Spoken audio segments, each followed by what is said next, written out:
Assalamualaikum. Langsung saja di sini saya akan memberikan sedikit penjelasan atau keterangan soal masalah jarak tanam antara jagung ketemu cabai ataupun jagung ketemu jagung ya. Nah, di sini kan ada jagung ketemu jagung yang sebelah sana ya, ambil asnya. Nah, di sini jujur saya pas pertama melubangi tanaman ini, yang pertama saya lakukan adalah pelubangan tanaman jagung. Itu jarak yang saya gunakan itu hanya menggunakan jengkal. Saya kira-kira saja karena soal saya tidak menggunakan meteran atau senti ya. Saya kira-kira itu satu jengkal itu sekitar 20. Jadi dua jengkal itu 40 tambah 4 jari atau 4 jarinan lah. Itu 45. Kalau nggak 45 ya 50. Antara 45 cm sama 50 sampai 50. Itu kira-kira kan setiap jengkal itu berbeda-beda. Atas kalau di sini namanya kilan. Nah, ini saya bikin alat, bikin ini. Ini yang saya gunakan untuk melubangi. Ini 1, 2, sampai ketemu paku ini 4. Nah, 4. Ini ada, sebenarnya ini ada 6 paku, cuma ini patah jadi ada tinggal 4. 1, 2, sama 3, sama ke sana itu ada satu lagi 4. Itu jarak antara jagung ketemu jagung. Kalau ketemu, kan pertama saya melubangi ini jagung semua saya lubangin dulu. Setelah saya kasih tanda ini, baru saya melubangi tanaman jagung semua. Setelah jagung saya lubangi, baru saya melakukan pelubangan tanaman cabai. Cabai ini saya lubangi kira-kira 4 jari atau 5 jari ya. Karena saya patokannya ini lubang ini, ya saya nanti tinggal lubangin yang di atasnya sedikit itu untuk tanaman cabai. Jadi kira-kira saya nggak, kira-kira ya kalau satu jengkal itu 20 berarti ya 10 15 saya ambilnya ini. Dan ini ketemu jagungnya di sebelah sana yang itu saya ambil as satu jengkal. Ketemu asnya ya, ketemu as tengah plastik itu satu jengkal. Ini saya ambil satu jengkal. Itu sekitar 10 ya. Jadi ini 50 45, yang ke sana itu sekitar 40 ya, 50 40. Untuk jarak tanam cabai itu sekitar 10 15 lah. Soalnya saya hanya menggunakan tangan aja, feeling. Kalau untuk lubang bawahnya ini yang ada jagung ini, itu saya kira-kira as tengah antara jagung ketemu jagung itu saya ambil aja tengah agak ke bawah. Itu saya melakukannya seperti itu. Jadi jaraknya saya kira-kira saja, saya bikin mudah saja, nggak ukur-ukur ya. Sekiranya sudah pas ya udah, tidak terlalu dekat, tidak terlalu jauh. Dan di sini ada sedikit informasi yang saya ingin sampaikan. Saya melakukan pelubangan tanaman cabai akan berbeda dengan lubang yang di sebelah sana. Kalau di sini jagung di sini, lubang cabai ada di sebelah kiri. Kalau jagung di sebelah sana, dia akan ada di sebelah kanan. Jadi ada kemiringan, tidak bertemu as cabai di sana, tidak. Kalau di sini ketemu cabai di sana. Jadi ada ruang akar ini tidak, intinya saya di situ agar ruang akar cabai ini tidak langsung bertemu dengan akar cabai yang di sebelah sana. Jadi pengocoran di sini ya fokus di sini, sana juga fokus di sana. Ruang geraknya itu lebih leluasa, tidak bertemu akar cabai ketemu akar cabai yang di karena satu lurus ya. Kalau ini kan ada kemiringan. Dan ini juga kenapa saya menaikkan saya infokan juga, saya tahu bermanfaat juga. Ini kenapa saya naikkan? Yang awal pertama saya menaikkan ini agar, karena di sini ini sering terendam, kalau musim hujan takutnya kerendam.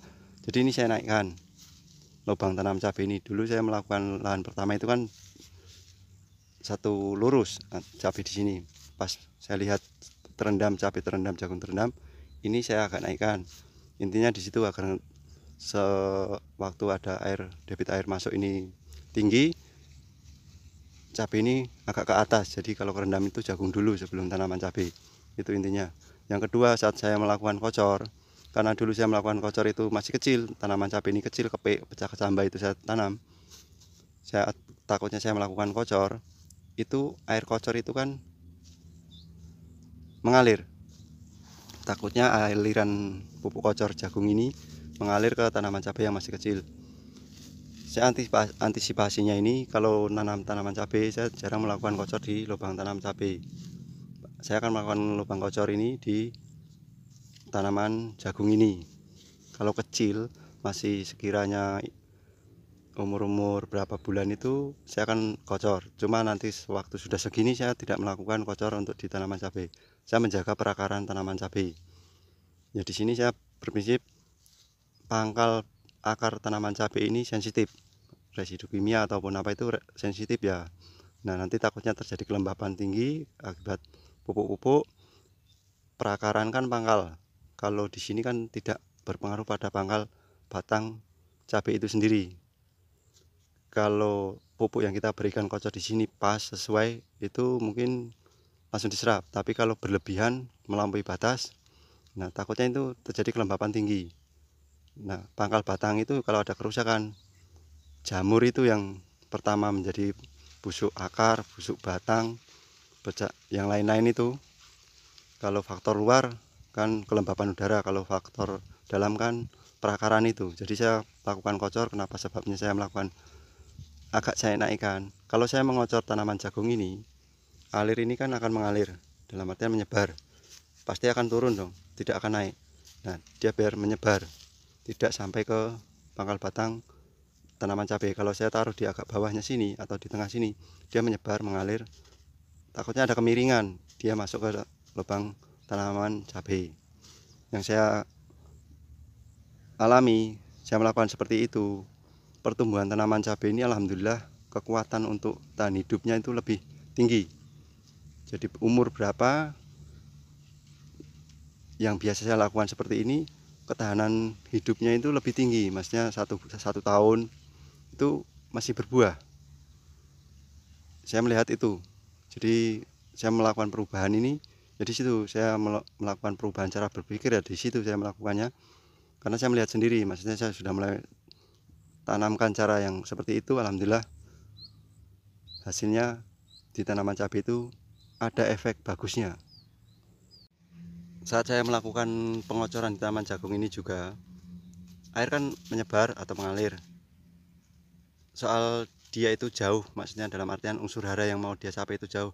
Ini akar kan mencari, akar ini kan mencari, bukan dipaksakan untuk taruh di sini ya.